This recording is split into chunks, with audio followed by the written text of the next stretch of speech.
Respected Madam, Sir.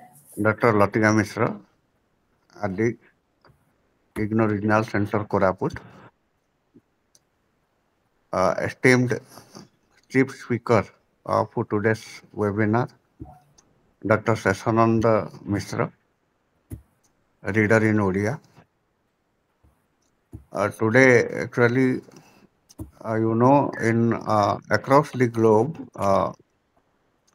the Mother Tongue Day is being celebrated across the globe. So, on this auspicious occasion, IGNOU Regional Center, Koraput, has also arranged this webinar. So, on this occasion, I welcome all of you to this webinar, and I request our Regional Director, Dr. Latika Kumari Mishra, to address the gathering. Thank Madam, you, sir. please. Thank you very much, sir. Good afternoon and warm welcome to one and all. Actually, the idea to celebrate International Mother Language Day was the initiative of Bangladesh. It was approved in the year 1999 by UNESCO and has been observed throughout the globe since 2000. So, UNESCO believes in the importance of cultural and linguistic diversity for sustainable societies, and particularly the very purpose of this observation is to create awareness towards the preservance of the differences in cultures and languages that can develop tolerance and respect for others. We know it that multilingualism and multicultural societies exist through their languages, which transmit and preserve the traditional knowledge and cultures in a sustainable way. We all know that India has a rich linguistic heritage from Kashmir to Kanyakumari. There are hundreds of languages spoken in India. Despite so many languages, we live together with harmony and peace. But today we know that we always, because there are all the experts, those who are here, and also the students, everybody we realize, we experience the most important challenge in front of us is the linguistic diversity, which is increasingly threatened as more and more language disappear from different corners of the earth, not only in India. This is a challenge throughout the globe. And further, if you will think that in the field of education, one of the most important issue is that globally 40% of the population, as per the figure of the UNESCO, they do not have the access to an education in a language they speak or understand. And particularly at elementary stage of education, it is also not feasible in many parts of rural India, and particularly in tribal pockets, to impart education through mother tongue as the medium of instruction. So of course, we cannot say no. Progress is going on, and progress is being made in multilingual education with growing understanding of its importance, particularly in early schooling, and more commitment to its development in public life also. Still, the dream is very far from the reality. Of course, we know that scientifically it has been proved that learning in one's mother tongue is essential to success at school, because with mother tongue, it will boost our self-esteem, and also it will increase curiosity from early age. But it's very difficult to facilitate this mother tongue as the medium of instruction in our setting. So in this context, IGNOU Regional Center, Koraput, arranged this webinar on the topic significance of mother tongue. Though today is the international, we call it the International Mother Language Day, but IGNOU is a national university. That is why we have to mix with different languages. But definitely, it's a great pleasure for all of us. We are fortunate that on this special occasion, Dr. Seshanand Mishra, reader in Odia, Penrani College, Umarkot, has graced this occasion, this program as the resource person and chief speaker. So I welcome you, sir, to our program. With a very brief, I can say that Sir is a versatile figure of Nabarangpur district in the field of literature. Sir has 33 years of teaching experience, who is a reader in Odia, and he has done lots of research activities on Poroja language and literature not only in Nabarangpur but also in undivided Koraput district. He is a renowned prose and poet writer and also radio artist in our region. So we are fortunate, sir, to have with us for our program. So I welcome you, sir, to deliver your address on this special occasion. Sir, please. धन्यवाद madam. Sir. आज विश्व मातृभाषा दिवस उपलक्षे आयोजित आभासी कार्यक्रम रे समस्त सुधीवृंद तथा उपस्थित समस्त गणमान्य व्यक्ति को प्रणाम जनाऊँची एवं विशेष करी कोरापुट जिल्लार इग्नो इंदिरा गांधी मुक्त विश्वविद्यालय जो रीजनल डायरेक्टर महोदय अछंती तांको मध्य आज ये कार्यक्रम पई मो विशेष अभिनंदन जनाऊँची। आज निश्चित भाव में आम समस्त गोटे गर्व एवं गौरव दिवस, कारण आज आम पालन करुचे विश्व मातृभाषा दिवस। मातृभाषा नाटा कहला बेले केजाणी कहीं स्वतः प्रवृत्त भाव में मन टिके आमोदित हो जाए। आपण माने समस्ते जानिछंती जे भाषा कौन, भाषार अर्थ कौन, तेणु विशेष किछि विस्तृत भाव में व्याख्यान करी मु कहिबी जे समग्र मानव जगतर बा समग्र जीव जगत रे मानव सर्वश्रेष्ठ प्राणी एवं मानवर भाव प्रकाश तथा भाव विनिमयर सर्वश्रेष्ठ माध्यम होउछि भाषा। मानवर भाव प्रकाश एवं विनिमय निमित्त विभिन्न उपाय एवं धारा रही। विभिन्न उपाय एवं धारा रही कौन से गुड़िक शारीरिक अवयव गुड़िक संचालन द्वारा आमे निजर भाव विनिमय करिपरिबा एवं जमती कि आमे मुंड टुंगेकरी हाँ कहि पारुचे, नार सूचना दौचे, आखिर इशारा देउछे, हाथ आंगुठी देखै आमे दूर किंबा निकट को संकेत मध्य आमे दौचे। किंतु एसबु कस्मिन काले भाषा पदवाच्य नुहे। से भाषा कौन ना एसबु तो भंगी, एसबु द्वारा मनुष्य आपणार मनोभाव को पूर्ण भाव में प्रकाश करि परिबो नहीं।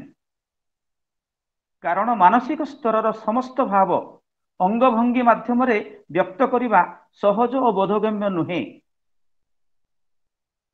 किंतु आपण मान देखिबे जे शब्द और ध्वनि बेले बेले अर्थ और द्योतना देबारे अक्षमता प्रकाश करिथाय। केबे केबे आमे हाथ ताली दउछे, केबे के अंधार भितरे आंगुठी फुटका फुटे माने चुटकी बजै आमे संकेत दउछे। यह द्वारा भाव को आमे प्रकाश करि परिबा, किंतु यह निर्दिष्ट एवं सीमित। तेबे भाषाटा सबुठारु ऊर्ध्वरे शब्द गुड़िक विभिन्न वर्णर समिष्टि रे आमे गढ़िबा एवं अर्थसूचक हवा आवश्यक। तेणु शब्द गुड़िक अर्थसूचक रीति रे प्रयोग करिबा होछि भाषा। तेणु भाषा अर्थसूचक एवं गोटे पद्धतिबद्ध भाव रे बंधा ही थाए। तेणु मानविक भावाभिव्यक्तिर सर्वश्रेष्ठ तथा शक्तिशाली प्रभावशाली माध्यम होछि भाषा। तेणु भाषाविद माने तो भाषा संपर्क रे समानंकर भिन्न भिन्न मत सब दियंती। मनुष्यर चिंता, ध्यान, धारणा, भावना, उद्देश्य अन्य मानक सहित संपर्क स्थापन एभरी आनुष्ठानिक क्षेत्र रे भाषार स्थिति अत्यंत सक्रिय। मनुष्य मनुष्य मध्य संपर्क स्थापनर सुदृढ़ सेतु होछि भाषा। तेणु भाषार आविधानिक व्युत्पत्ति दृष्टि विचार करिबा भाषा को कहूचे आमे व्यक्तवाणी। भाषा को व्यक्तवाणी बोलिया कहा जाए। माने मानव जहा द्वारा निज मनर भाव अन्यर बोधगम्य कराई पारे ताहा ही भाषा। तेबे आजिर जो प्रसंग, आजिर प्रसंग रे आमे विचार करिबा जे मातृभाषा कौन। गंगाधर मेहर को समस्ते जानती। आधुनिक ओडिया साहित्यर पुरोधा गंगाधरंकर ओडिया भाषा प्रति गभीर ममत्वबोध रहितिला। तेणु आज जदि आमे गंगाधर को टिके मने पकेबा आमे देखिबा जे जाति को विकास पथरे गोटे जाति को विकास पथरे आगे नेबाकू हेले प्रथमे निज मातृभाषा को यथोचित मर्यादा देबाकू पड़िबो। कौन सी जातिर भाषागत विकास द्वारा से जाति विश्वविजयी हो पारे। गंगाधर मेहरंकर गोटे कविता आमे देखिबा उद्बोधन कविता।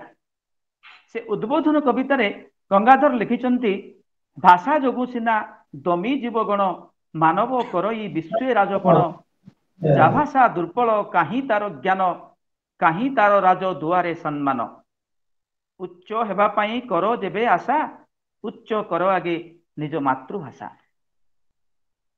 माँ प्रति पुत्रर जेतिकी ममता ठीक अनुरूप ममता मातृभूमि और मातृभाषा प्रति पोषण करिवार आवश्यकता रही। आउ पदे जदि आग को जीवा विश्वकवि रवींद्रनाथ टैगोर से मध्य कहिले जे मातृभाषार एपरी जयगान करथिले कौन बोली मार क्षीर रे शिशुर शरीर जेपरी पुष्ट हुए सेहीपरि मनर पुष्टि एवं बौद्धिक विकास मातृभाषा द्वारा ही घटी पारे। तेणु आज प्रत्येक भाषार गुरुत्व रही। आंचलिक स्तर रे आंचलिक भेदरे जे जो अंचल रे बसवास करुछंती से अंचलर भाषा प्रति तार स्वतः ममता जागृत होवार आवश्यकता रही। आज आमे एकविंश शतक पाद थापिचे। प्रकृत रे आज व्यवस्थित भाव में बंचिबा को हेले भूमि और भाषा प्रति श्रद्धा एकांत प्रयोजन। ओडिया भाषार एक समृद्ध ऐतिह्य रही। आमे जदि ओडिया साहित्यर इतिहास पृष्ठा उल्टेबा ओडिया भाषार समृद्धम ऐतिह्य प्रति आमे विशेष दृष्टिगोचर करि परिबा। तेणु एहाकु सम्मानजनक भावे बंचाई रखिबा आम समस्तंकर कर्तव्य। कारण भाषा बंचिले जाति बंचिबो एवं भाषा को नहीं आमर परिचय भाषा को नहीं आमर व्यक्तित्व भाषा को नहीं आमर पराकाष्ठा एवं भाषा को नहीं आमर अस्मिता। प्रत्येक भाषा आदरणीय।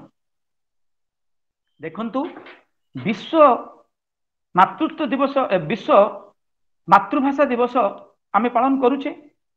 तेणु प्रत्येक भाषार मौलिकता रही एवं प्रत्येक भाषार गोटे स्वतंत्र आवेदन मध्य रही। सेथिपई प्रत्येक भाषा आदरणीय किंतु मातृभाषा ग्रहणीय एवं मातृभाषा रे आवेदन रहिबा स्वाभाविक।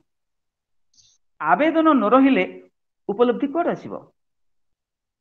आज समग्र भारत वर्ष रे इंग्रेज साहित्यर प्रासंगिकता रही किंतु मातृभाषा प्रति आज आ प्रासंगिक ही रही नहीं। मातृभाषाटा आज आम पई केवल एक प्रसंग ही रही नहीं बरं आवश्यकता एवं उपलब्धिर आम पई आनि दे पारेछि। आमे किछि दिन पूर्व रे पालन करुथिले ओडिसा रे विश्व ओडिया भाषा सम्मेलन। ओडिया भाषा को सर्वभारतीय स्तर रे पहुंचवा पई निश्चित भाव में यह एक अभिनव प्रयास। तेबे एटी मनरे गोटे प्रश्न उठे जे मातृभाषा को बंचिबा पई काहेकि आम भितरे आज गोटे अहेतुक उद्यम आरंभ होईछि। तार कारणटा उनाधिके समस्ते जानिछंती।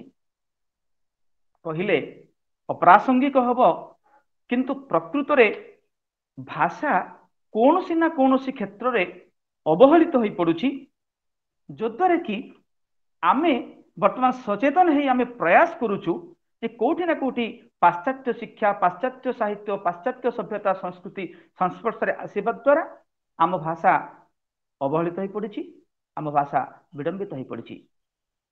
तेणु हुए तो यही हृदबोध आमको आज मातृभाषार पराकाष्ठा को सर्व समक्ष को प्रदर्शन करने आने ये गोटे अभिनव उद्यम आरंभ करिछे। इंग्रेजी साहित्य आपण माने देखंतु इंग्रेजी साहित्य आमे अध्ययन करुछे। आज विश्व रे इंग्रेजी साहित्यर आदर अछि प्रासंगिकता अछि। यदि आमे विश्व रे आमे जे कोन जगह गले से साहित्यर प्रचलन अछि किंतु आमे ओडिया भाषार जो मानविक मूल्यबोध रही से मानविक मूल्यबोधटा को आमे केवल ओडिशा भितर उपलब्धि करि पारुछे। आज गोटे परिवार आज प्रत्येक परिवार निजर संतान माननकु उच्च शिक्षा निमंते पठाउछन्ति।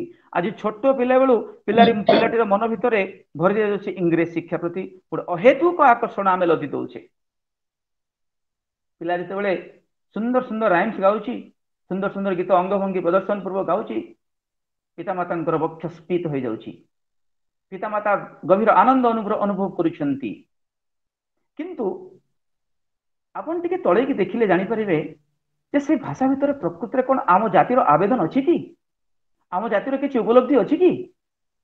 भाषार प्रासंगिकता अछि सत्य, किंतु उपलब्धि काहि?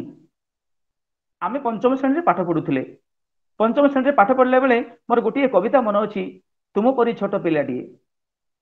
से कविताटी आज मध्य जणे जदि बोली दिए तेबे देखिबे तांको हृदय भितर एक अपुरंत सिंहरण सृष्टि हबो। एवं सेटा की साहित्य की भाषा जा कि आम हृदय भितर सिंहरण सृष्टि करि परिबो नै, एक भाव उद्रेक करि परिबो नै। आपण माने पढिथिबे, तुम परी छोट पिलाटिए गाँ चाहाळीर चाटसी, चेहराटी तार डौल डाउल बुद्धि रे ताहार सरीकी, छाड़ी जाइथिला दिने जोड़ी बाहरिला से पाठ पढ़ी, बाटे जाऊ जाऊ खसी गला गड़ मुह माड़ी तले गला पड़ी। गुरुजी देखिले देह तार पानी कादुओरे सरसर, तिले हे सेतक खातिरी नकरी आसीछि होइछे तरबर। ए कविताटा पढ़ला बेले मधुबाबूंकर बाल्य जीवन स्वतःप्रवृत्त भाव में आम हृदय भितर संचरित हो जाउछि, एक अपुरंत जागरण सृष्टि होछि। एटा को आमे कहबा मानविक आवेदन। किंतु साहित्य रे मातृभूमि मातृभाषा रे आवेदन नथिले से साहित्य कालजे हेई पारे नाही। गंगाधर महेर साहित्य देख, फकीरमोहन सेनापति साहित्य देखिबा, राधानाथ राय साहित्य देखिबा, जुग जुग धरी भारतवासी को नाना भाव में उद्भूत करिछि। भारतर अक्षय सांस्कृतिक संपद आज मध्य एसबू रही। रेनेसां नवजुग बोली आम जहाँ कहे, रेनेसां बा पुनर्जन्म पुनर्जागरण बोली कहे। गत शताब्दीर भारतीय इतिहास रे एटा गोटे उल्लेखनीय अध्याय। तेबे गंगाधर साहित्य जदि पढ़िबा, भारतीय रेनेसांर यथार्थ प्रतिकृति सेठी आमे देखिबा। पाश्चात्य भावधारार माध्यम से पुनर्जागरण मंत्र उच्चारण करि नाहंती। कौन करिसंती ना पक्षांतर रे भारतीय रुचिबोध, भारतीय संस्कृति, भारतीय नीतिबोधर पृष्ठभूमि रे भारतीय समाजर पुनर्गठन पई से विभिन्न काव्य कवितार जो संकेत देइसंती तार प्रासंगिकता आज मध्य उपलब्धि होउची। आज आपण माने देखिबे ना भारतीय गोटे समयर कवि राधानाथ, गंगाधर, फकीरमोहन सेनापति, किंतु भारतीय संस्कृति को नहीं साहित्य रचना करिबारे गंगाधर होइगले प्रथम। तेणु आदर्श विच्युत होई आज भारतर पारिवारिक जीवन स्वस्थता संकटर कंटारे रक्ताक्त हो पड़ी। आज आपण माने देखिबे आदर्श विच्युत हो जाउची भारतर पारिवारिक जीवन, भारतर संस्कृति, भारतर नीति नैतिकता। आज आपण माने देखिबे भाई भाई, पिता पुत्र, स्वामी स्त्री, शाशु बहु संपर्क आज केवल शिथिल होई नहीं बरं विकृत हो पड़ी। सामाजिक जीवन में पुनर्गठन पई अधीर गंगाधर मेहर बहु वर्ष पूर्व ए संपर्क को संस्कृतिर पृष्ठभूमि रे पुनर्गठन करने को जो प्रेरणा देइछंती, सांप्रतिक काल रे आज मध्य तार गुरुत्व रही। आज मध्य तपस्विनी काव्यर गुरुत्व रही। आज मध्य तपस्विनी काव्य आमको शिक्षा देउछि जे एक पति प्रत्न पालन करिबा भारतीय संस्कृति। आज मध्य प्रणय वल्लरी काव्य देखिबा, आज मध्य कीचकबोध काव्य देखिबा। केवल एतिक नुहे, कौन सी परिस्थिति मध्य प्रगतिशीलता बा संस्कार नाम रे संस्कृतिर मौलिक भावसत्ता को बलि न देबा पई उत्कल भारती उक्ति छंदरे ए जाति को से निवेदन करिसंती। केते सुंदर भाव में गंगाधर मेहर गोटे कथा मु कहिबे आपनकु। से कहिथिले, मस्तके मोटपी न देबो बाबा रे, न काढ़िबो मोर करू कंकण, सिंदूर बिंदु मो भाले रखिबारे निरंतर मने थिब स्मरण। कौन बुझिले? अंधानुसरण बा अंध भाव में आहरण आम समस्या समाधान करि परिबो नहीं। आमे आज जो पाश्चात्य साहित्य, पाश्चात्य सभ्यता, पाश्चात्य संस्कृति पछरे अंध भाव में अनुसरण करुचे, वास्तविक ता द्वारा मातृभाषार अभिवृद्धि हब नाही। तेणु उत्कल भारती उक्ति माध्यम रे गंगाधर कहिथिले जे आंडासगिरी असंख्य झर आम राज्य भूमि को कदापि प्लावित कर पारिब नहीं। ए कविताटी जो लिखिले से लिपि संस्कार आंदोलन चलता संस्कृतिर मौलिक भावसत्ता को अभिकृत रखापी एथिरे सबु जाति दिग्दर्शन रूपे ग्रहण करा जायछि। एठार आमे देखिबा उत्कल भारती उक्ति रे गंगाधर रक्षणशील नथिले आम संस्कृतिर कक्षर सकल वातायन को अवरुद्ध न करने को से चाहना जे सबु जाक संस्कृति आम भितर अनुप्रवेश करू समस्त भाषा को आमे शिखिबा सबु भाषा को आमे जानिबा किंतु मातृभाषा को आमे सम्मान दबा। माँ आज्ञा माटा केबेल मध्य आज्ञा माउसी हो पारे नहीं। माउसी प्रति आमे स्नेह पदार्पण कर स्नेह दबा किंतु माँ को आदर करवा माँ को जत्न देवा। से स्पष्ट भाव से कहले पाइथिले दियो बिलाती प्रसून थाए जदि किछि तहि सौरभ माने जदि किछि विदेश साहित्य को आम अनुसरण करवा निश्चित भाव में करवा कहीं जदि सेठी किछि ग्रहणीय जिनस अच्छी तेणु कही पाइथिले दियो बिलाती प्रसून थाए जदि तहि किछि सौरभ किंतु अनावश्यक अवांछित आहरण को से स्वागत करने को कुंठित हो पड़ुथिले। तेणु 19 शताब्दीर नवजागरण जातीय जीवन में नवीन उद्दीपना सृष्टि करथिला। जातीय जागरणर भारतीय रेनेसांर अन्यतम अमृतमय उपहार। तेणु अनेक गुड़े पत्र पत्रिका विभिन्न प्रकार अनुष्ठान एथि भित्तिभूमि प्रतिष्ठा करथिले। आत्म अन्वेषा आत्म समीक्षा माध्यम आत्मप्राप्ति से किछि लेखुथिले। ओडिया भाषा भाषी मानकर एकत्रीकरण करने 19 शताब्दी रे जो आकांक्षा उन्मेष लाभ करथिला ताहा हेउछि 1903 मसीह उत्कल सम्मेलनी प्रतिष्ठार प्रेरणा। आ गोटे कथा मु कहिबी लिपि आंदोलन परिप्रेक्षी ओडिया साहित्यर प्रासंगिकता कौन थिला। जेहेतु आमे ओडिशा रे बसवास करूचे आम मातृभाषा प्रति आमर एक दुर्बार आकर्षण रही आम संस्कृति को विश्व विदित करने आमर प्रयास जारी रही। यही प्रकार कहवा 1913 मसीह ओडिशा लिपि संस्कार आंदोलन तत्कालिक विदग्ध समाज रे आलोड़न सृष्टि करथिला। ए संस्कार आंदोलन स्रष्टा थिले सत्यवादी शिक्षक माने। सत्यवादी किए थे पंडित नीलकंठ दास आचार्य हरिहर व्यक्ति नीलकंठ दास कृपा सिंधु आचार्य हरिहर भली व्यक्तित्व एवं पंडित नीलकंठ दास एतिर प्रमुख भूमिका ग्रहण करथिले। पाटना विश्वविद्यालय रे सिनेट रे पंडित गोदावरी मिश्र एक चिंताशील यौक्तिकता आधारित प्रबंध पाठ करथिले एवं एहार आवश्यकता मातृभाषार आवश्यकता संपर्क में सिनेट को से सचेतन कर पारिथिले। किंतु ए लिपि संस्कार आंदोलन को उत्कलर से समय बहु विशिष्ट व्यक्ति समर्थन कले नहीं समर्थन करने को कुंठित हेले। फल पत्र पत्रिका लिपि संस्कार विरुद्ध रे मध्य तीव्र स्वर शुणा मिला। आशा नाम गोटे पत्रिका से प्रकाशित होता। आशा पत्रिका संस्कार सपक्ष थिला बेले उत्कल साहित्य नामक गोटे साहित्य पत्रिका यार विरोध में लेखामान प्रकाशित है। तेणु से लिपि संस्कार आंदोलन सपक्षवादी मान गंगाधर कवितार गोटे दिग्दर्शन थिला। से कही एते सुंदर कथा कही अंग चाहि दियो योग्य परिच्छद परिच्छद जोगु न काट अंग कटा हेले हेब जीवने विपद नकर मातांकु सेपरि स्नेह नख बढ़ी कर करतन रंजी दियो तही अलता रंग नाक बढ़ी ताकले छेदन हेब नाही कि ता सौष्ठव भंग। अर्थात गोटे भाषा को बंचेबा को जाई से केते सुंदर उदाहरण देथिले। नख को बढ़ी नख को काटिदेबा नख को विभिन्न अलक्तरे रंजित करदेबा सुशोभित करदेबा किंतु नाक जदि बढ़ी नाक जदि काटिदेबा शरीर सौष्ठव भंग हम ना कि। तो सांप्रतिक काल में लिपि संस्कार आंदोलन चली। आज आम देखा अनेक समालोचक माने अनेक गवेषक माने मातृभाषार सुरक्षा उद्देश्य से प्रयास जारी रखिंट। तेणु आम भाषा आमर गर्व एवं गौरवर विषय।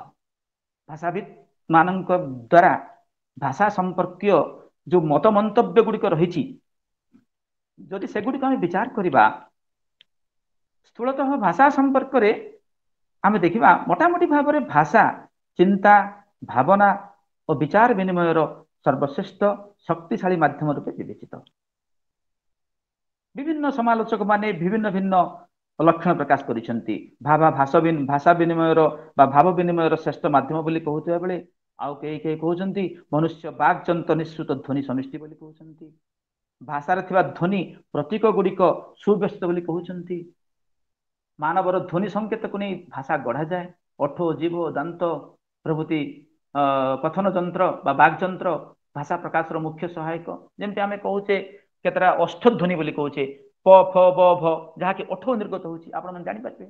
ତାଲବ୍ୟ ତ, ଥ, ଦ, ଧ, ନ ତାଲବ୍ୟ ବୋଲି କହୁଛେ। ଦାନ୍ତର ଧ୍ୱନି ନିର୍ଗତ ହେଉଛି ଦନ୍ତେ ବୋଲି କହୁଛେ। ତ ଶବ୍ଦ ଓ ବାକ୍ୟ ଭାଷାର ମୂଳ ସ୍ୱରୂପ। ଭାଷାର ଭୌଗୋଳିକ ଐତିହାସିକ ସୀମା ମଧ୍ୟ ନିର୍ଦ୍ଦିଷ୍ଟ। କେମିତି ନା ଓଡ଼ିଶାର ଭାଷା ଓଡ଼ିଆ, ଭାଷାକୁ ନେଇ ଆମ ପ୍ରଦେଶ ଗଠନ, ଭାଷାକୁ ନେଇ ଆମର ସ୍ଥିତି, ଭାଷାକୁ ନେଇ ଆମର ଅସ୍ତିତ୍ୱ। ତ ପ୍ରତ୍ୟେକ ଭାଷାର ରଚନା କୌଶଳ ମଧ୍ୟ ଭିନ୍ନ ଭିନ୍ନ, କିନ୍ତୁ ପ୍ରୟୋଗ ଆଧାର ଭିତ୍ତିରେ ଭାଷା ପରିବର୍ତ୍ତିତ ହୋଇଥାଏ। ପ୍ରତ୍ୟେକ ଭାଷା ରଚନା କୌଶଳ ମଧ୍ୟ ଭିନ୍ନ ଭିନ୍ନ ଥାଏ।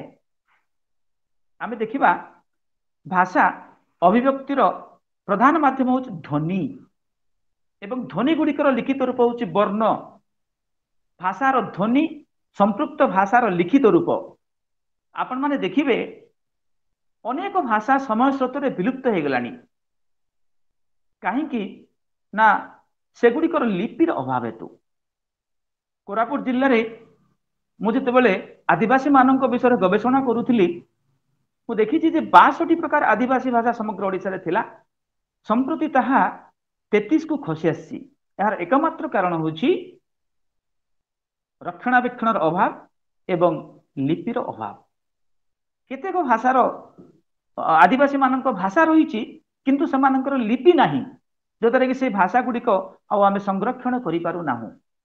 ତେଣୁ ଓଡ଼ିଆ ବର୍ଣ୍ଣମାଳାରେ ଆମେ ଦେଖିବା ଇ ଇ ହର୍ଷଇ ଆଉ ଦୀର୍ଘଇ ଉଚ୍ଚାରଣ ରହିଥିବା ବେଳେ ସାମାନ୍ୟ ପାର୍ଥକ୍ୟ ମଧ୍ୟ ଆମେ ଧରିପାରିବା ନାହିଁ। ସେମିତି ରୁ ପାଇଁ ଆମେ ରୁ ମଧ୍ୟ ବ୍ୟବହାର କରୁଛେ, ଲୁ ଶବ୍ଦଟା ସମ୍ପୂର୍ଣ୍ଣ ଭାବରେ ବ୍ୟବହୃତ ହେଉଛି। ତେଣୁ ଧ୍ୱନି ସବୁବେଳେ ଉଚ୍ଚାରଣ ସାପେକ୍ଷ। ସହଜରେ ଯେଉଁ ଧ୍ୱନି ଗୁଡ଼ିକ ଉଚ୍ଚାରିତ ହୋଇଯାଉଛି ତାକୁ ଆମେ ସ୍ୱର ଧ୍ୱନି କହୁଛେ, ଏବଂ ଯେଉଁ ଧ୍ୱନି ଗୁଡ଼ିକ ସହଜରେ ଆମେ ଉଚ୍ଚାରଣ କରିପାରୁନି ତାକୁ ଆମେ ବ୍ୟଞ୍ଜନ ଧ୍ୱନି କହୁଛେ। ତେଣୁ ସ୍ୱର ଧ୍ୱନିର ଲିଖିତ ରୂପ ସ୍ୱରବର୍ଣ୍ଣ ଏବଂ ବ୍ୟଞ୍ଜନ ଧ୍ୱନିର ଲିଖିତ ରୂପ ବ୍ୟଞ୍ଜନ ବର୍ଣ୍ଣ।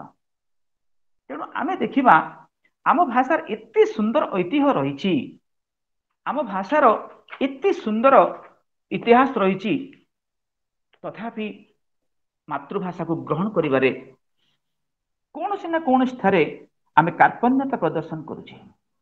ତେଣୁ ଆର୍ଯ୍ୟଭୂମି ବେଦଭୂମି ଭାରତବର୍ଷରେ ସମ୍ବିଧାନ ସ୍ୱୀକୃତ ଭାଷା ଗୁଡ଼ିକ ମଧ୍ୟରେ ଓଡ଼ିଆ ଭାଷା ହେଉଛି ଅନ୍ୟତମ। ତେଣୁ ଭାଷା ତତ୍ତ୍ୱବିତ୍ ମାନଙ୍କ ମତରେ ପ୍ରାୟ 2000 ବର୍ଷର ବିବର୍ତ୍ତନ ଧାରା ମଧ୍ୟରେ ଏହି ଭାଷା ସୃଷ୍ଟି ଲାଭ କରିଛି। ଭାରତବର୍ଷକୁ ଆର୍ଯ୍ୟମାନଙ୍କର ଆଗମନ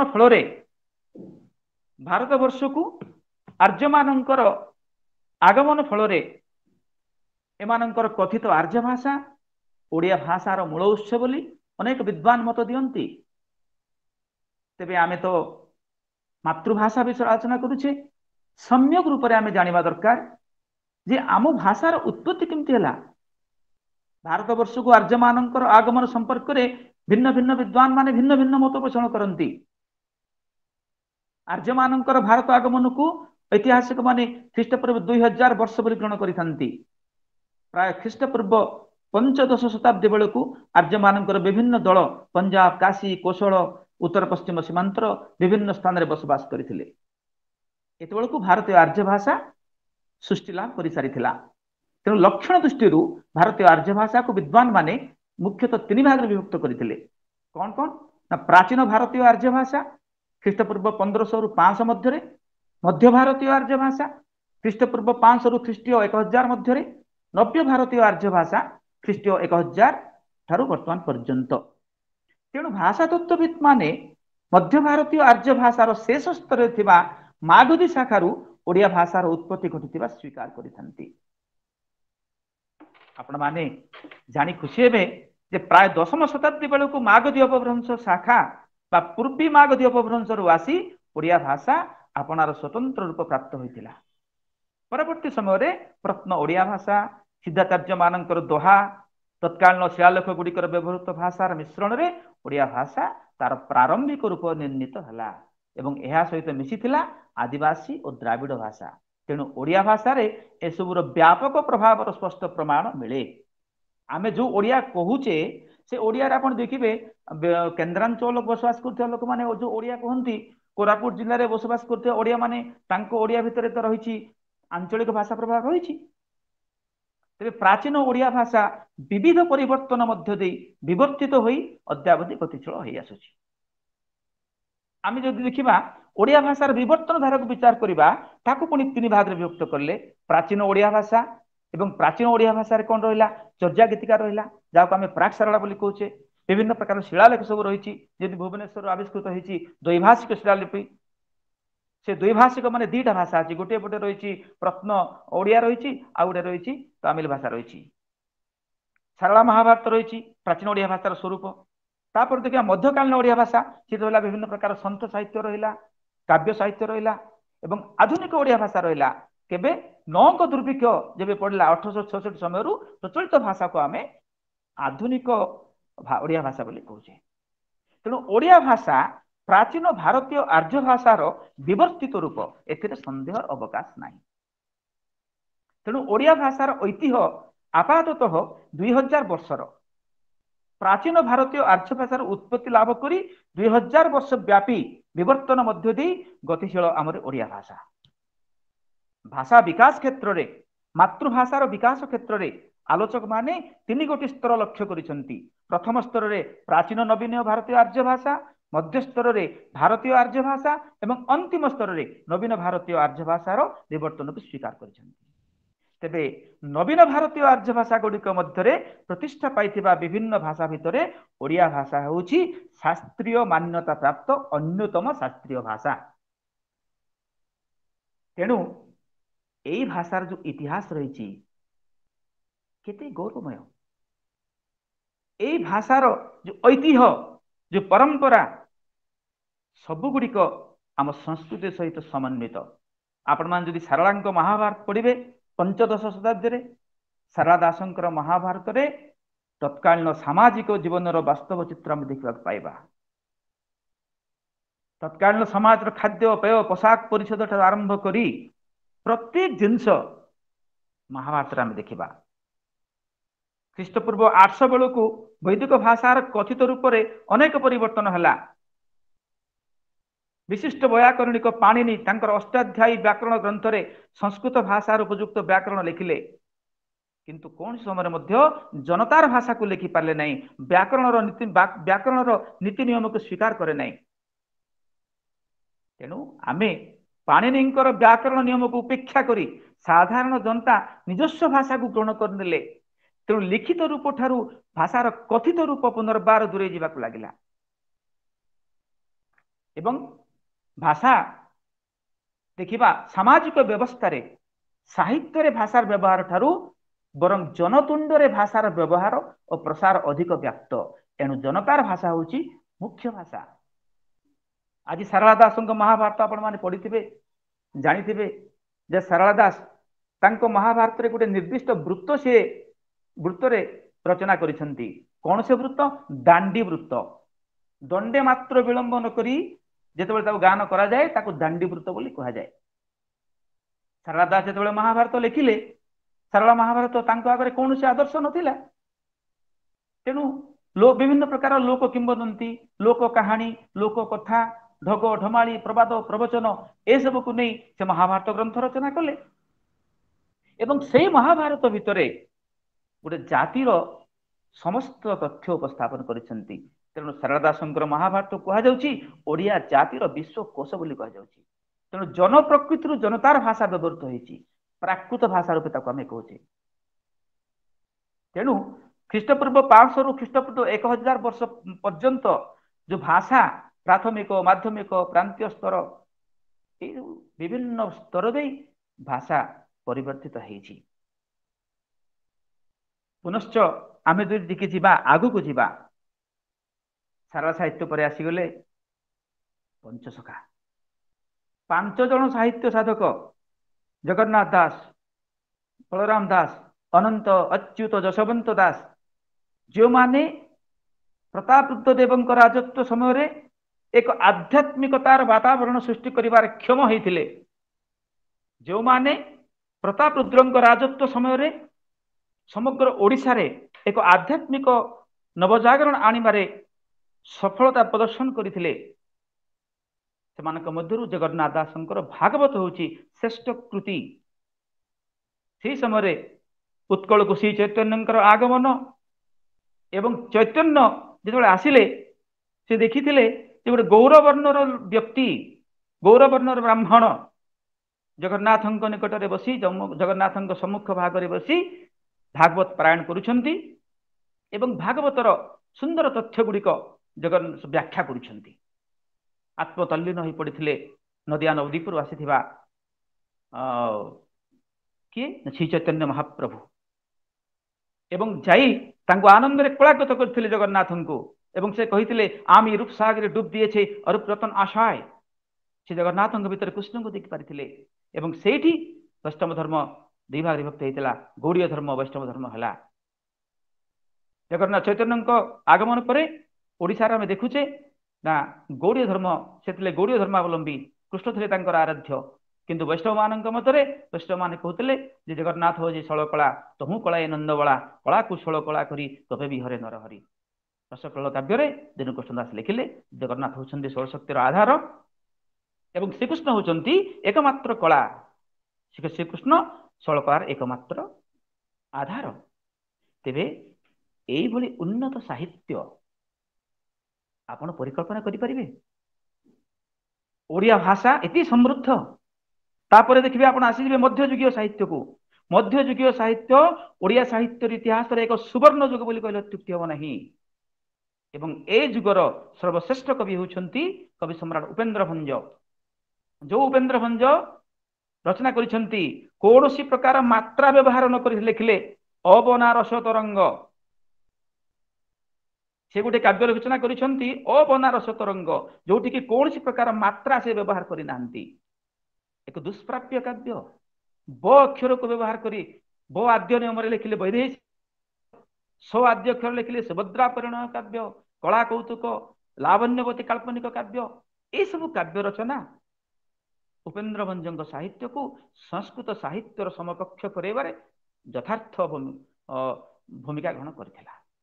जो संस्कृताभिमानी पंडित मानकर जो अहंकार थिला, आत्म अभिमान थिला, संस्कृत कवि माने कहते उपमा कालिदासस्य तसैव चार्थ गौलभम नौषधे पदलालित्यम माघे सन्ति त्रयो गुणाः। संस्कृत कवि माने कहते कालिदास काव्य उपमा अलंकार देखा, नौषधी साहित्य पदलालित्य देखा, माघ कवि लेखार ये तीनोटी गुणर समावली आम देखा, समाहार आम देखा। किंतु सेमानंकर धारणा को मिथ्या प्रमाणित करदे उपेन्द्र भंज एवं से कहले उपमा कालिदासस्य तथैव चार्थ गौरवम। उपमा कालिदास भंज कविंकर काव्य उपमा वैचित्र्य देखा पाइबे, नाना प्रकार शब्द अलंकार, नाना प्रकार अर्थालंकार आप देखा पाइबे। कल्लोले पदलालित्यम सन्ति चिंतामणोत्रयो। दीनकृष्ण दासंकर रसकल्लोल काव्य रही कौन रही ललित कमल पदावली रही एवं वेदव्य चिंतामणि काव्य दिन अभिमन्यु सामंत सिंहर ए तीनोटी सुंदर गुणर समाहार आमे देखा पाइबा। तेणु आम साहित्य यथेष्ट समृद्ध, आम साहित्य यथेष्ट उन्नत। तेणु आमे समस्ते ए भाषा ए साहित्य को आमे केमती बंचेबा ये सब उत्तरदायित्व आम मानकर। आपण माने देखिबे जे वर्तमान आधुनिक जुग, आधुनिक जुगरे आधुनिक साहित्य यथेष्ट आदर रही। तेज आधुनिकता कौन बेले बेले प्रश्न उठे, समस्त जानवा चाहती ए आधुनिकता कौन? प्रगतिशीलता, टुवर्ड्स डेवलपमेंट। आधुनिकता आमे आमे आमे आमर बेश पोशाक आधुनिक हवा नुहे, आमर चिंता चेतनार आम आधुनिकता हबार आवश्यकता रही। तेणु आधुनिक साहित्य वर्तमान जो कवि माने लेखन चालना करुछंती सौभाग्य कुमार मिश्र आरंभ कर रमाकांत रथंक पर्यंत जो कवि मानकर काव्यकृति आम पढ़ुचे से काव्यकृति एते ललित पदावली रही, एते सुंदर भाव में हृदय को स्पर्श कला जो फिलिंग्स रही, जो आवेदन रही, ଯାହାକି ମାତୃଭାଷା ବ୍ୟତୀତ ଆମେ କୋଉଠି ପାଇପାରିବା ନାହିଁ। ରମାକାନ୍ତ ରଥଙ୍କର ଗୋଟିଏ କବିତା ପଢିବେ। ରମାକାନ୍ତ ରଥ ଯେତେବେଳେ ସିଆଧା କାବ୍ୟ ରଚନା କରିଛନ୍ତି କବିତା ସଂକଳନ, ସେ ଗୋଟିଏ କବିତା ସଂକଳନରେ ରାଧାଙ୍କର ଗୋଟିଏ ଉକ୍ତି ଲେଖିଛନ୍ତି। ଗୋଟିଏ ଉକ୍ତିରେ ସେ ଲେଖିଲେ, ତୁମେ ନୀଳକଇଁ ରଙ୍ଗର ଛୁରୀ ମତେ ଚିରି ଦେଇ ଯାଅ, ତୁମେ ନୀଳକଇଁ ରଙ୍ଗର ଛୁରୀ ମତେ ଚିରି ଦେଇ ଯାଅ, ଚାହିଁଲା ବେଳକୁ ମୁଁ ନୁହେଁ ତୁମେ ହିଁ ରକ୍ତରେ ଭିଜିଥାଅ, ତୁମେ ହିଁ ତ ଅପ୍ରକାଶ୍ୟ, ଚାହିଁବେନି ବୋଲି ଆଖି ବୁଝିଦେଲେ ହୃଦୟ ଭିତରେ ବିଷ। ଦେଖ, ରାଧା କୃଷ୍ଣଙ୍କୁ କହୁଛନ୍ତି, ହେ କୃଷ୍ଣ, ତୁମେ ହଉଛ ଏକ ନୀଳ ରଙ୍ଗର ଛୁରୀ ଏବଂ ବାରମ୍ବାର ମତେ ଆପଣ ପ୍ରେମରେ ଆଘାତ କରନ୍ତି, ମତେ ରକ୍ତାକ୍ତ କରିଦିଅନ୍ତି, କିନ୍ତୁ ଚାହିଁଲା ବେଳକୁ ମୁଁ ନୁହେଁ ତୁମେ ହିଁ ରକ୍ତରେ ଭିଜିଥାଅ, ମୁଁ ଦେଖିଲା ବେଳକୁ ମୁଁ ରକ୍ତରେ ଭିଜେ ନାହିଁ, ଆପଣ ରକ୍ତରେ ଭିଜିଥାନ୍ତି, ଅର୍ଥାତ୍ ଆପଣ ମତେ ଯନ୍ତ୍ରଣା ଦେଇ ଆପଣ ନିଜେ କ୍ଷତାକ୍ତ ହୁଅନ୍ତି। ତେଣୁ ଆପଣ ଅପ୍ରକାଶ୍ୟ, ଆପଣଙ୍କୁ ଯେତେ ଭାବିବେନି ବୋଲି ମୁଁ ବିଚାର କଲେ ହୃଦୟ ଭିତରେ ଆପଣଙ୍କୁ ମୁଁ ଅନୁଭବ କରିପାରେ। ଏଇଟା ହଉଛି ସାହିତ୍ୟର ଗୋଟେ ମୁଗ୍ଧ ଅନୁଭବ। ତେଣୁ ମାତୃଭାଷାରେ ଯୋଉ ଅନୁଭବ ଅଛି, ମାତୃଭାଷାରେ ଯୋଉ ଐକ୍ୟତା ଅଛି, ଯୋଉ ଆବେଦନ ଅଛି, ଯୋଉ ଉପଲବ୍ଧି ଅଛି, ଆମେ ଅନ୍ୟ କୌଣସି ଭାଷାରେ ପାଇପାରିବା ନାହିଁ। ଆଜି ଭାଷାକୁ ଆମେ ଆଗେଇ ନେବା ପାଇଁ ଯେତେ ସବୁ ପ୍ରୟାସ ଆମେ ଜାରି ରଖିଛେ, ବାସ୍ତବିକ ବର୍ତ୍ତମାନ ଆମ ବିଚାର କରିବାର ମୁହୂର୍ତ୍ତ ଆସିଛି, ସମୟ ଆସିଛି ଯେ ଜଣେ ସଚେତନ ନାଗରିକ ହିସାବରେ, ଜଣେ ସଚେତନ ଓଡ଼ିଶାର ଅଧିବାସୀ ହିସାବରେ ଏ ଭାଷା ପ୍ରତି ଆମର ଉତ୍ତରଦାୟିତ୍ୱ କ'ଣ ଅଛି? ନା ଆମେ ସମସ୍ତେ ମାତୃଭାଷା ପ୍ରତି, ମାତୃଭୂମି ପ୍ରତି ସେବା ସତ୍କାର କରିବା ପାଇଁ ଉତ୍ସର୍ଗୀକୃତ ହେବା ଆବଶ୍ୟକ। କିଭଳି? ଏକ ତପସ୍ୱୀ ଭଳି ଉତ୍ସର୍ଗୀକୃତ ହେବା ଆବଶ୍ୟକ। ଗଙ୍ଗାଧରଙ୍କୁ ପୁଣି ମନେ ପକେଇବା, ତାଙ୍କ ତପସ୍ୟାର ପୁଣ୍ୟ ଫଳରେ ମାତୃଭୂମି ମାତୃଭାଷାର ଅଶେଷ ମଙ୍ଗଳ ହେଉଛି। ଏବେ କେବଳ ଆମର କର୍ତ୍ତବ୍ୟ ଏଇ ଦେଶ ପ୍ରାଣ ସ୍ୱଭାବ ବ୍ୟକ୍ତିମାନେ ଯେଉଁମାନେ ଅଖଣ୍ଡ ସାହିତ୍ୟ ରଚନା କରିଛନ୍ତି, ଓଡ଼ିଆ ସାହିତ୍ୟକୁ, ଓଡ଼ିଆ ମାତୃଭାଷାର ଗୌରବ ବର୍ଦ୍ଧନ କରିଛନ୍ତି, ସେମାନଙ୍କର କୀର୍ତ୍ତିକୁ କିପରି ବଞ୍ଚାଇ ରଖିବାକୁ ହେବ, ଏଇଟା ଆମମାନଙ୍କର ଏଇ ଆଭାସୀ କାର୍ଯ୍ୟକ୍ରମ ଦ୍ୱାରା ପ୍ରକୃତରେ ଆମର କବି ଲେଖକ ମାନଙ୍କ ନିକଟରେ ଆମେ ପହଞ୍ଚାଇ ପାରିବା ଏବଂ ବୀର ପୁରୁଷଙ୍କର ସ୍ମୃତିକୁ ଆମେ ସମ୍ମାନ ଦେଇପାରିବା। ତେଣୁ ଆଜି ଏହି ସୀମିତ ସମୟ ମଧ୍ୟରେ ଆମ ମାତୃଭାଷାର ସମୃଦ୍ଧି କିଭଳି ଭାବରେ ସମ୍ଭବ, ମୁଁ ସମ୍ୟକ୍ ଭାବରେ ଆଲୋଚନା କରିବାର ସୁଯୋଗ ଲାଭ କରିଥିବାରୁ ମୁଁ ନିଜକୁ ଆପଣମାନଙ୍କ ନିକଟରେ କୃତଜ୍ଞ ମନେ କରୁଛି। ତେଣୁ ଆଶା ରଖୁଛି ଯେ ଆପଣମାନେ এই କାର୍ଯ୍ୟକ୍ରମ ମାଧ୍ୟମରେ ଆମକୁ ଯେଉଁ ଉତ୍ସାହ ଦେଇଛନ୍ତି ଏବଂ ଆମ ମାତୃଭାଷାର ଗୌରବ ବୃଦ୍ଧି କରିବା ପାଇଁ ଯେଉଁ ନବୀନ ଉଦ୍ଦୀପନା ଦେଇଛନ୍ତି, ସେଥିପାଇଁ ଆମେ ବେଶୀ ଆନନ୍ଦ ଅନୁଭବ କରୁଛୁ। ତେଣୁ ଆପଣମାନେ ସାହିତ୍ୟ ଚର୍ଚ୍ଚା କରି এই ଶୁଭ୍ର ସୁନ୍ଦର ସୁନ୍ଦର ବାତାବରଣଟିଏ ସୃଷ୍ଟି କରିଦେଲେ ନିଶ୍ଚିତ ଭାବେ ଆମ ପାଇଁ ଏବଂ ଆମ ଜାତି ପାଇଁ ସ୍ମରଣୀୟ ହୋଇ ରହିବ। ନମସ୍କାର। Thank you very much sir. Sir बहुत सुंदर भाव में भाषार उत्पत्ति आरंभ करिकी मातृभाषार गुरुत्व पर्यंत ओडिया भाषार विवर्तन ए सब विषय खूब सुंदर तथ्य आम पाखे उपस्थापन करछंती। केवल सेतिक नुहे जमती मातृभाषा प्रति आमर स्नेह श्रद्धा भल पाइबार केते आवश्यकता रही से उपर मध्य मंतव्य देइछंती। सबुठ बड़ कथा सर जो हमको विशिष्ट कवि लेखक मानकर लेखार उद्धृत करी खूब सुंदर भाव में आम पाखे उपस्थापन करछंती। गुड़ाए जिनस जमती लगे आम पाखे बुझी हुए न हुए बेले बेले काव्य पढ़ला बेले किंतु सार आज एत सुंदर भाव में से सब आम पाखे उपस्थापन करछंती। तेणु रीजनल सेंटर तरफ आम निहाती भाव में कृतज्ञ। गोटे कथा मो पूरा माने ये करी हुए नी जमती गोटे लाइन सार कहिसेंती सबु भाषा आदरणीय मातृभाषा ग्रहणीय। এই কন্টেস্টରେ ମୁଁ ଗୋଟେ କଥା କହିବି ଯେମିତି NEP 2020 ସେଥିରେ ମଧ୍ୟ ମାନେ ଏଇ ଲାଇନଟିକୁ ଯେମିତି କାର୍ଯ୍ୟକାରୀ କରିବା ଉଦ୍ଦେଶ୍ୟରେ ଆମର NEP 2020ରେ ପ୍ରତ୍ୟେକ ଲାଇନରେ ଆପଣ ଦେଖିବେ ପ୍ରତ୍ୟେକ କଥାରେ ଯେ ମାତୃଭାଷାର କେମିତି ଗୁରୁତ୍ୱ, ମଦର ଟଙ୍ଗରେ ଆମେ କେମିତି ପିଲାଙ୍କୁ ଶିକ୍ଷା ଦେଇପାରିବା ତାହା ଉପରେ ଗୁରୁତ୍ୱ ଦିଆଯାଇଛି। ତେଣୁ ନିଶ୍ଚିତ ରୂପେ ରିଜନାଲ ସେଣ୍ଟର ତରଫରୁ ସାର୍ ଆମକୁ ଏତେ ସୁନ୍ଦର ସୁନ୍ଦର ତଥ୍ୟ ପ୍ରଦାନ କରିବାରୁ ଆମେ ଧନ୍ୟବାଦ। ତେବେ ଫର୍ମାଲି ବର୍ତ୍ତମାନ ମୁଁ ଆମର assistant regional director doctor Banshidhar Barik sir को मु इनवाइट करूची। सर हमर formal vote of thanks propose करिवे। Sir please. या हेलो सुना जाउची मैडम? हां सर प्लीज। हां हां dear doctor Seshananda Mishra sir, reader in Odia, our colleagues and senior Madam Latika Misra, Regional Director of RC Koraput, Madhav Kumar Bisoi sir, our another colleagues, ARD, Assistant Regional Director. आज 21 तारीख साधारणतः आम मातृभाषा दिवस रे पालन करछु तेणु समस्त विशेष विशेष शुभकामना जनाऊँ या सहित ऑल द अटेंडेंट्स जो माने आज यही प्रकार मीटिंग रे आम मान सहित जॉइन करछंती तांको मध्ये अनेक शुभकामना जनाऊँ बिकॉज काहे कि ये है मातृभाषा दिवस तेणु मातृभाषा कहले जो भाषा रे आमे अत्यधिक comfortable when we are more comfortable in a language that is called our mother tongue language. Ei dino pai aji it is a great day actually in our understanding and we all become we are all know feelings and developments and interactions of Matrubhasha Divas. Dr. Seshananda sir has explained all the things. बहुत किछि से अति प्रांजल भाବରେ बुझेइले जे किपरि भाବରେ ଆମେ मातृभाषा को निजर अति उच्च स्थान को पहुंचाई पारिबु जो पर्यंत आम भीतर अनुभव आसी नथिबो से पर्यंत हुए तो आमे प्रकृति जिनसट को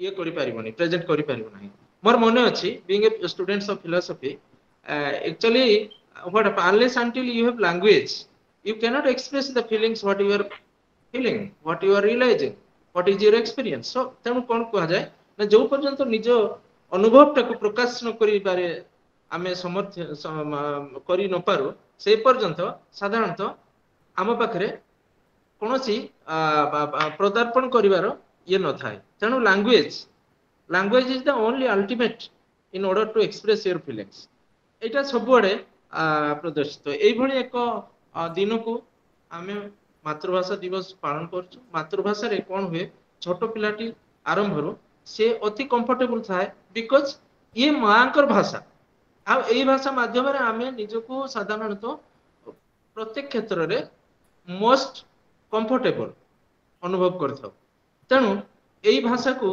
बचाई रखबा एई भाषा को साधारणतः आमे सदा बेले व्यवहार करबा यही ही हमर मूल लक्ष्य I remember that language transmits the feelings language always transmits the feelings एई भाषा ऊपर अनेक लोक अनेक बही लिखिछंती शेषानंद सार बहुत भल भाव रे 3-4 जन कविंकर जो कविता आकलन कले पढ़िले एवं ता माध्यम रे जो प्रकार वक्तृता देले एत तो अत्यधिक सराहनीय ता सहित वेस्टर्न फिलोसफी रे मध्य जो विटगेनस्टाइन्स जे लैंग्वेज ऊपर लिखिछंती से मध्य सदा बेले एई मदर टंग लैंग्वेज ऊपर ज्यादा फोकस करछंती तेणु कोन होची आइदर एटा ओडिया हो किंबा एटा तांकर इंग्लिश हो English also another mother tongue language in abroad सेठी समय इंग्लिश रे more comfortable and they can speak and their feelings well तो कोन हला ना तेणु मातृभाषा दिवस को मुख्यतः हमरो जो इंटेंशन जो आजिरो मीटिंग रो इंटेंशन मैडम प्रथम रे कहितले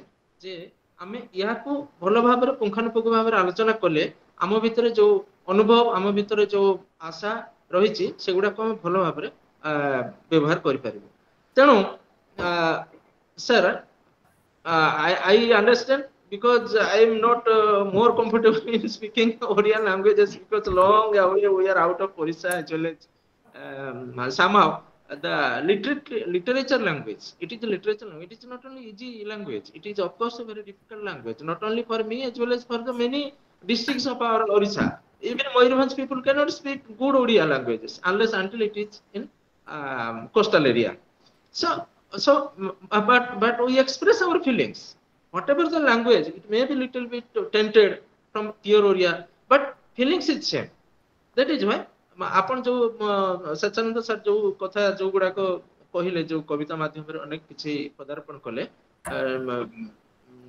उच्चकर निज मातृभाषा एटा ये तो बहुत बड़ जिंस या को हमें निश्चय सदा बेले ही हम जीवन काल भीतर निश्चय या को हम पाख रखिबो आउ गोटे बड़ जिंस मैडम जो कहले जे एनईपी टा केमति भाव नेशनल एजुकेशन पॉलिसी टा को हम केमति भाव रे एजुकेशन रे ताकू मध्य दिया जायछि मातृभाषा लैंग्वेज रे हमर सब बही पढ़ा हबो ए जो न्यू एजुकेशन पॉलिसी 2020 रो कोन होइछि ना जेमति कि ଯେକୌଣସି ପ୍ରକାର ଯଦିଓ it is very difficult, for example in engineering degree writing engineering terminology in India, it may difficult to our Odia students, but it is not more difficult.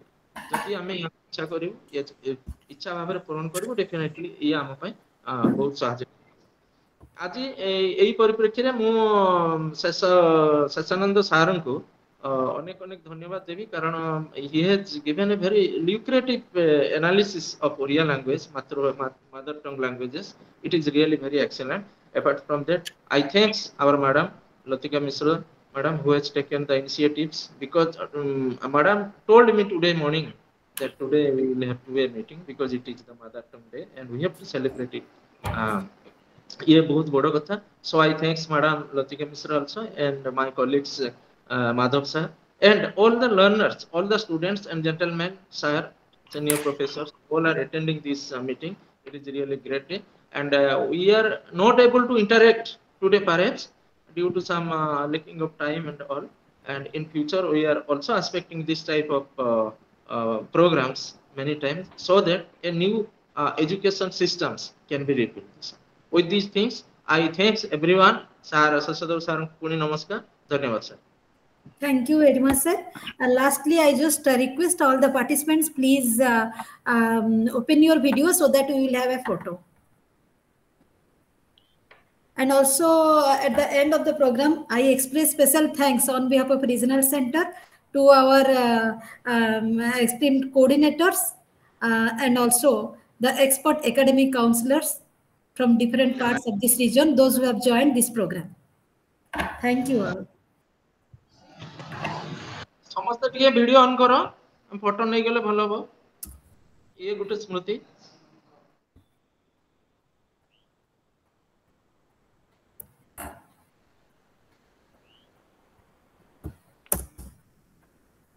Thank you all.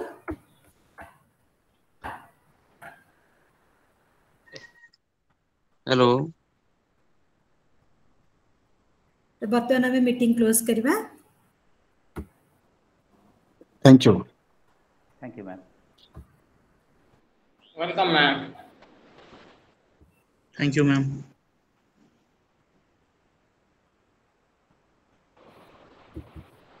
Thank you, ma'am.